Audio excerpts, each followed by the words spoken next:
Медиа жана маалыматтык сабаттуулук боюнча курсту улантуу менен силер менен журналисттердин иши туурасында биз кандай маалымат алууга укуктуубуз жана журналисттер кандай маалыматты жеткирүүгө милдеттүү экени боюнча сөз кылабыз. Журналисттик маалымат кандай болушу керек? Биздин колубузда сапаттуу журналисттик продукты турганын аныктоо үчүн кандай критерийлерге жооп бериши керек? Сабактын аягында медиа жана маалыматтык сабаттуулук өз ичине кандай түшүнүктөрдү камтый турганын талкуулайбыз. Өткөн сабакта биз силер менен маалымат деген эмне, массалык маалымат каражаттарына эмнелер кирет деген маселени талдаганбыз. Журналистиканын тарыхы орто кылымдардан башталат. Анда саясий маалыматты глашатай, герольд, курьер жана чабармандар ташып, указдарды окушкан. Кайсы бир деңгээлде заманбап журналистикадагы айрым гезиттердин аталышы ошол кездеги чабармандардан кабар берет. Мисалы, Форум, Трибуна, Вестник, Курьер жана башка. Журналистика бул актуалдуу маалыматты жыйноо, иштеп чыгуу жана массалык коммуникация каналдары аркылуу аны таратуу боюнча коомдук ишмердүүлүктүн түрү.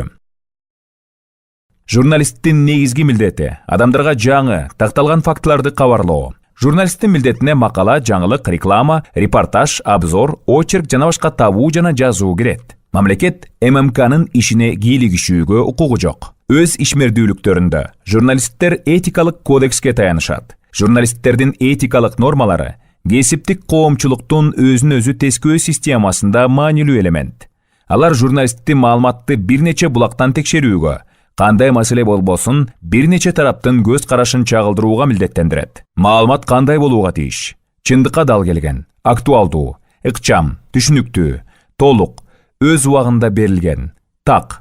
Бул түшүнүктөрдүн артында эмне жатат? Кененирээк карап көрөлү.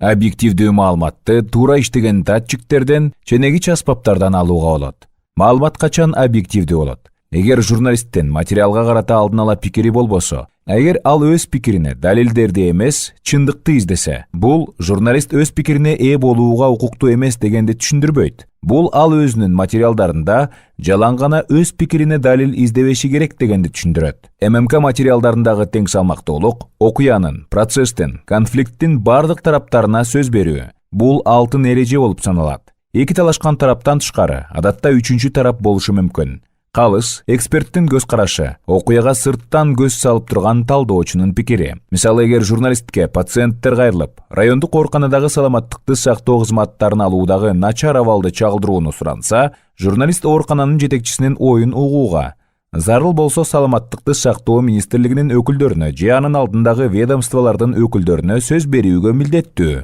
Бул калысталган, тең салмактуу маалымат болуп саналат.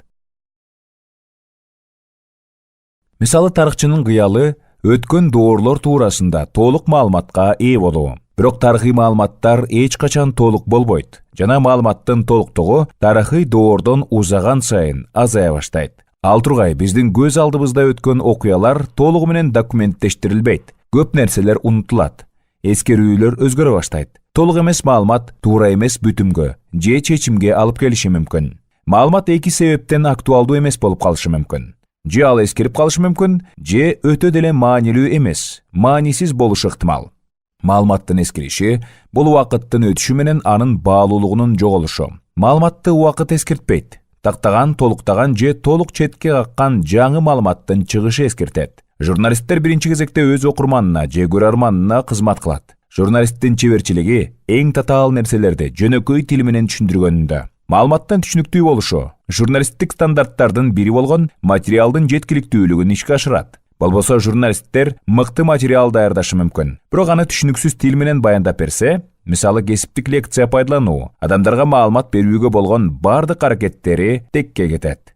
Адамдын дүйнө кабылдоосунун калыптанышында массалык маалымат каражаттарынын ролу чоң. ММК пайда менен бирге зыян да алып келиши мүмкүн. ММКдан алып жаткан маалыматтан баш тартуу керекпи? Бул дээрлик мүмкүн эмес. Маалымат агымында кантип багыт табуу керек? Алынган маалыматты сын көз менен талдоо зарыл.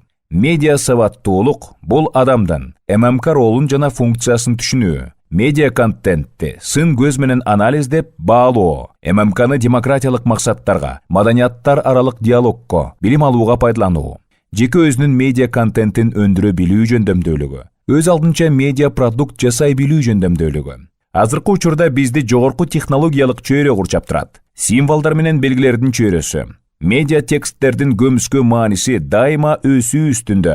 Реклама, баракчалар, жарнактар, пресса жана башка. Мындай шартта бир гана сын көз менен ой жүгүртүү негиздерин гана үйрөнүү эмес, медиа тексттер жараткан басым алдында адам өзүнө өзү жардам берүүнү да үйрөнүшү маанилүү. Ошондуктан медиа билимдин негизги милдети маалыматтык жалпы жөндөмдүүлүктөрдү, маалымат менен иштей билүү маданиятын, массалык коммуникация дүйнөсүндө баарлашуу этикасы жана эстетикасын калыптандыруу болуп саналат. Ошентип биздин медиа сабаттуулук боюнча экинчи сабагыбыз соңуна чыкты. Биз анда журналисттердин иши туурасында, биз кандай маалымат алууга укуктуубуз, ал эми журналисттер ал маалыматты берүүгө милдеттүү экенин билдик. Журналисттик маалымат кандай болушу керектигин, медиа жана медиа сабаттуулук деген эмне? Бул түшүнүктөр туурасында маалымат алдык. ММКлардагы маалыматтардын стандарттары жана биздин алдыбызда сапаттуу журналисттик продукт турганын билүү үчүн маалымат кандай критерийлерге жооп берүүгө тийиш экени туурасында кененирээк билгиңер келсе, бул сабактагы бул кызыктуу деген жерди басыңыз.